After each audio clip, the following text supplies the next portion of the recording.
President Putin, you have repeatedly and passionately denied that Russia was behind the interference with our American presidential election.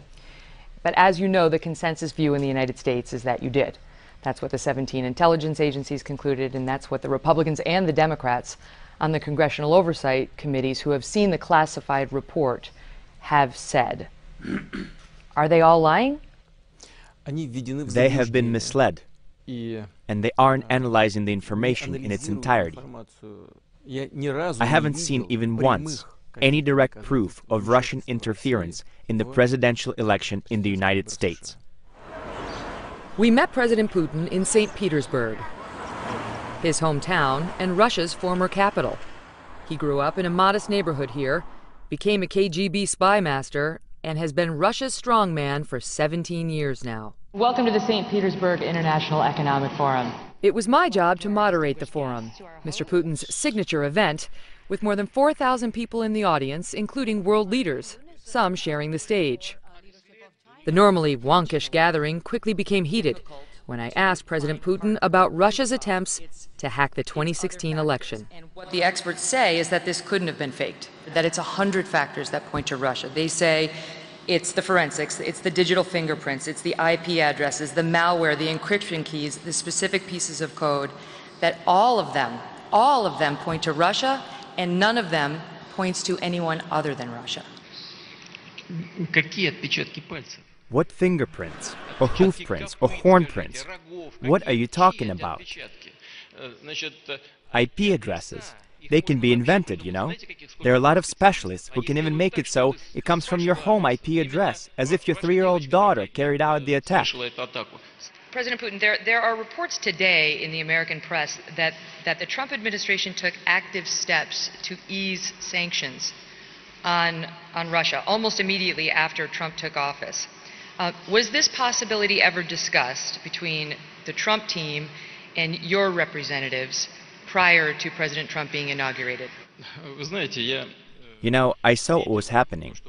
To be honest, it was a big surprise for me too. What they're saying is just nuts. I don't know where the people spreading this disinformation came from. It's some sort of catastrophe. After those testy exchanges, we weren't sure what was going to happen later when we sat down for our one-on-one interview and went right back to the issue of hacking. You had said for months that Russia had nothing to do with the interference of the American election, and then this week you floated the idea of patriotic hackers doing it. Why the change, and why now? I hadn't said anything. It's just that French journalist asked me about those hackers. I told him the same thing I can tell you. Hackers can be anywhere. They can be in Russia, in Asia, even in America, Latin America. They can even be hackers, by the way, in the United States, who very skillfully and professionally shifted the blame, as we say, onto Russia. Could you accept that? In the midst of a political battle, by some calculations, it was convenient for them to release this information. So they released it, calling out Russia. Can you imagine something like that? I can. Then the former KGB agent floated a Cold War conspiracy theory about U.S. dirty tricks. There is a theory that Kennedy's assassination was arranged by the United States intelligence services. So if this theory is correct, and that can't be ruled out, then what could be easier in this day and age than using all the technical means at the disposal of the intelligence services, and using those means to organize some attacks, and then pointing the finger at Russia? For the record, U.S. intelligence has concluded Mr. Putin himself ordered the disruption of the election. Regardless, President Putin said the U.S. should be the last country to accuse Russia of meddling. I will tell you something that you probably already know. I don't want to hurt anyone's feelings, but the United States, everywhere, all over the world, actively interferes with the electoral campaigns of other countries. Put your finger anywhere on the map of the world, and everywhere you will hear complaints that American officials are interfering in internal electoral processes. But with respect, that sounds like a justification. It doesn't sound like a justification. It sounds like a statement of fact. Every action has an equal and opposite reaction. But I repeat, We don't even have to do that. Presidents come and go, and even the parties in power change. But the main political direction does not change. That's why, in the grand scheme of things, we don't care who's the head of the United States. We know more or less what is going to happen. And so in this regard, even if we wanted to, it wouldn't make sense for us to interfere.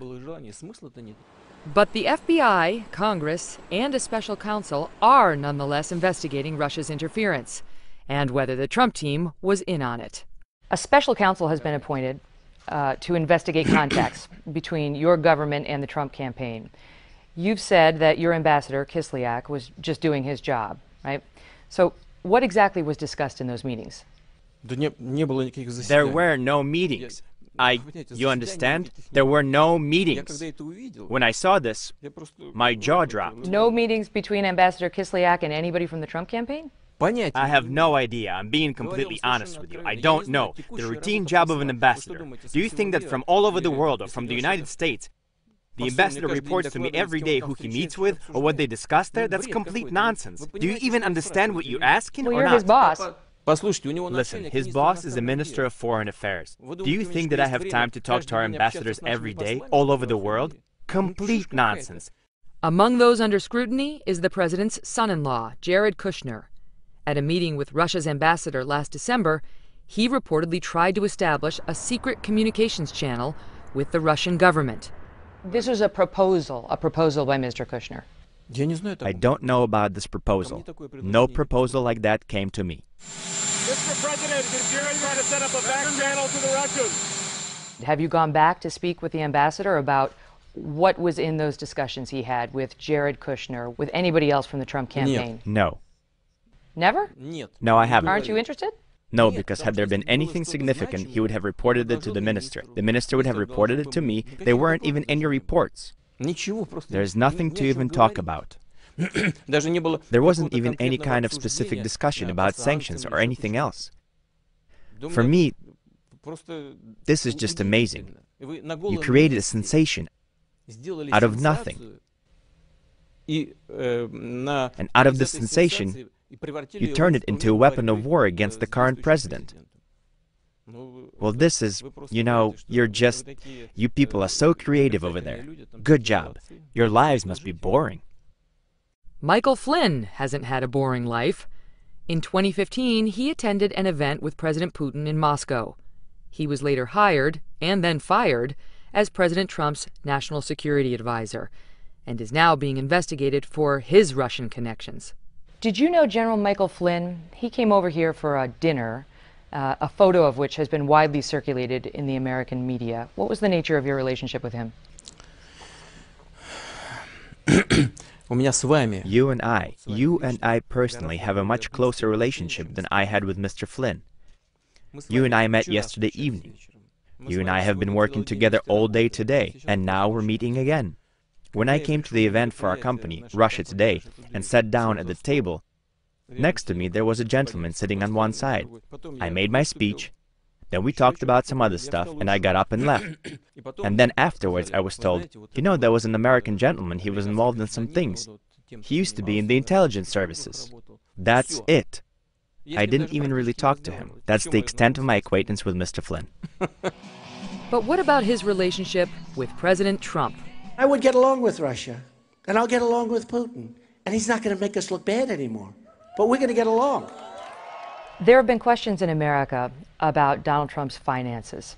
He hasn't released his tax returns. There have been questions about this secret Russian dossier, which he says is fake, but which purports to have blackmail information in it generated by the Russians. There have been questions about the communications between the Kremlin and the Trump campaign, all of which has Americans asking, do you have something damaging on our president? Well, this is just another load of nonsense. Where would we get this information from? Why, did we have some special relationship with him? We didn't have any relationship at all. There was a time when he used to come to Moscow, but I never met with him. We have a lot of Americans who visit us. Right now, I think we have representatives from 100 American companies that have come to Russia. Do you think we're gathering compromising information on all of them right now or something? Have you all lost your senses over there? Toward the end of our conversation, we moved away from the election controversy to President Putin's reputation for repression. Many Americans hear the name Vladimir Putin, and they think he runs a country full of corruption, a country in which journalists who are too critical could wind up murdered, a country in which dissidents could wind up in jail or worse. To people who believe that, what is your message? I want to say that Russia is developing along a democratic path. That is certain, and no one should have any doubt about that. Why do you feel you have the right to ask us these kinds of questions, and do it all of the time, to moralize and to give us lessons on how to live? We're ready to listen to comments when it's done constructively, with the goal of establishing a relationship, creating a common environment. But we will absolutely not accept when these sorts of things are used as an instrument of political conflict. I want everyone to know that. That's our message. Hey, NBC News fans, thanks for checking out our YouTube channel. Subscribe by clicking on that button down here, and click on any of the videos over here to watch the latest interviews, show highlights, and digital exclusives. Thanks for watching.